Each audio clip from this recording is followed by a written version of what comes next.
புருஷனுக்கு 2 பொறுப்பு உண்டு. ஒன்று, வாழ வந்த மனைவியை சந்தோஷமாக வச்சுருக்கணும்.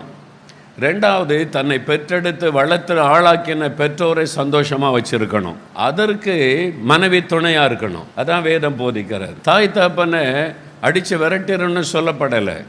இதுக்கு முன்னால் என்னன்னாலும் சம்பளம் வாங்கினா அம்மாகிட்ட கொண்டு கொடுப்பாரு, ஏதாவது வாங்கணுன்னா அம்மாக்கிட்ட போய் கேட்பாரு. இனிமேல் யார்கிட்ட கேட்கணும்? அம்மாவே சொல்லிடணும், சம்பளத்தை மனைவிகிட்ட கொடுப்பா, நீங்கள் குடும்பம் நடத்துங்க. மனைவிகிட்ட கொடு, நீங்கள் 2 பேரும் தான், 2 பேரும் ஜோம் பண்ணுங்க, 2 பேரும் சேர்ந்து ஜோம் பண்ணி நீங்கள் செய்யுங்க, உங்கள் குடும்பம். நாங்கள் உங்களுக்கு ஜெபிக்கிறோம், ஏதாவது ஆலோசனை வேணால் கேளுங்க, மற்றபடி நீங்கள் தீர்மானம் எடுங்க, நீங்கள் முடிவெடுங்க. ஏதாவது செய்யணுமானா ஆண்டவர்கிட்ட போங்க, அவர் தானே உங்களுக்கு கல்யாணம் பண்ணி வச்சார், அவர்கிட்ட போய் கேளுங்க, நாங்கள் என்ன செய்யணும், எப்படி செய்யணும் ஆண்டவர், நாங்கள் உங்களுக்கு ஹெல்ப் பண்ணுறோம்.